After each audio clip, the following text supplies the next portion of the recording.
කොමරින් සබහ ධර්මය තීරණය කරා මාව ෆීල්ඩ් එකේ තියාගන්න. ඊට පස්සේ මම මේ අවුරුදු ගන්න හිටියේ මම රෙස්ට් එකේ හිටියේ මට හරි අමාරුයි බං ඒ කාලේ වැඩ කරලා පිස්සු වගේ. ඒ කියන්නේ නිදා ගන්න බෑ හීනෙන් පේන ගණන් හදන එක. නිින්දයක් නැහැ වැඩ කරලා ඒකත් එක්කම තමයි හිටියේ. ඊට පස්සේ මට ඕන උනේ රෙස්ට් එකේ ඉන්න ඕනේ කියලා. දැන් හම්බ කරපු සල්ලි විදන් ගන්නත් එපා ඉබා. ඒකට වෙලාවක් තිබුණෙත් නැහැ.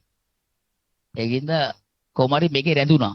ඊට පස්සේ මම දැක්කා ඊයේ දාලා තියෙනවා ගොඩක් කට්ටිය මම අරු වීඩියෝ එක අප්ලෝඩ් කරලා තියෙනවා කවුද මේ නම මොකද්ද බං තට්ටය ආජන්ත මේ අප්ලෝඩ් කරලා තියෙනවා ඒක අප්ලෝඩ් කරලා තියෙන කොහොමද උන් වීඩියෝ එක හදලා ඉස්සෙල්ලාම ප්‍රයිවට් දාලා YouTube එකට ඊට පස්සේ උන් කමෙන්ට්ස් එක ඔක්කොම ගහලා හරි ඊට පස්සේ උන් කමෙන්ට්ස් එක ගහලා සෝලා ලෙෆ්ට් ඊට පස්සේ සෝලාගේ කාර්ය ප්‍රතිඵලය අපි කැඩුවා ඒ ඔක්කොම මේ මැසේජ් දාලා තියෙන්නේ අර ප්‍රයිවට් කරලා තියෙද්දි ඒ කියන්නේ උගේ ක්‍රූ එක දාලා තියෙන්නේ ඊට පස්සේ ඒක මේ පබ්ලික් කරාම ඒක පබ්ලික් කරලා පැය 4යි ගිහිලා තින්නේ අර කමෙන්ට්ස් වලට පැය 7ක් ගිහිලා තින්නේ. උන්ට ඒක දෙයිරලා නෑ අපරාධේ. ඒකත් තේරුම් ගන්න එපා. එතකොට මේ අපිත් මැච් කරපේ උන්නේ. අපිට ඕනම දුර්වලතන ටක්ගල පේනවනේ. අරක අප්ලෝඩ් කරලා තියෙන පැය 4යි කමෙන්ට්ස් දාලා තියෙන පැය 7යි. වෙන්න බෑනේ. ඒ කියන්නේ උන් සැලසුම් සහගතව කරලා තින්නේ. අවුලක් නෑ පවුනේ බං දෙන් අර දඟලන විදිය බලපන්කෝ. එනකොට ඒකට ප්‍රචාර දක්වන්න ඕනේ.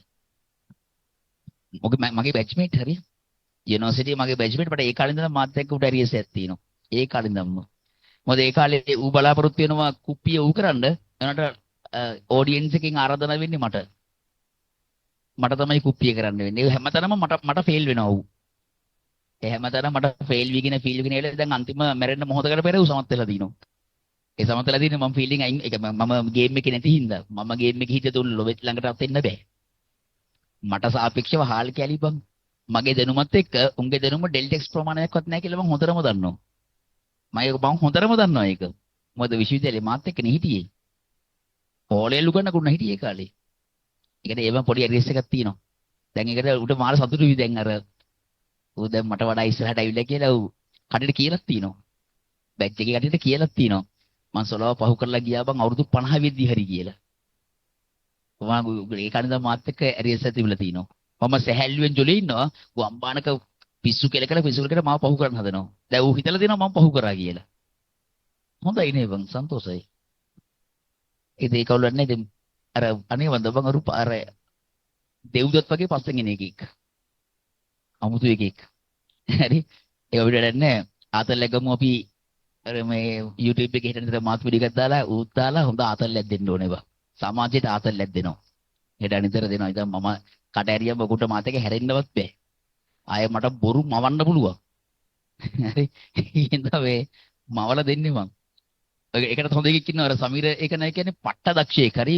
උගේ කතික හැකියාව සහ උගේ ලිවීමේ හැකියාව පිස්සු හැදෙනවා. දැන් ඌ එනවා ඔයගොල්ලොත් එක්ක වැඩ කරන්න. අන්තිම මාසයි මට තනියම වැඩ කරන්න බෑ.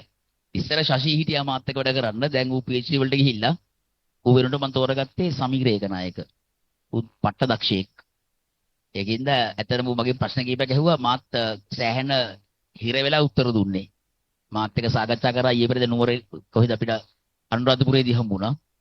ඊට පස්සේ ආයි මෙහෙදී හම්බුණා. ඌ මගෙන් අහුවා ප්‍රශ්න 4-5ක් මම හිර වුණා මැත්ස් වල. එළම කල්පනා කරා මුත් එක්ක වසන්න අමාරුයි කියලා. يعني ඌ මගෙන් ප්‍රශ්න කීපයක් ඇහුවා මැත්ස් වල සංවේදීම තැන්. ඒ කියන්නේ උට ගණිතය හොඳ හැකියාවක් තියෙනවා. බලමු අපි එකට වැඩ කරද්දී බලන්න පුළුවන්. මේ හොඳ දක්ෂයෙක්. දෙයස් 6 ලෙවල් කරපු කෙනෙක් මොරටු පාස් අවුට්ලා ඊට පස්සේ මැත්ස් වලින් MSc එක කරපු එකෙක්. උගෙත් හොඳ හැකියාවක් තියෙනවා. අපේ පොඩ සමීර කෙනෙක් අපිට බලන්න දක්ෂයෙක්.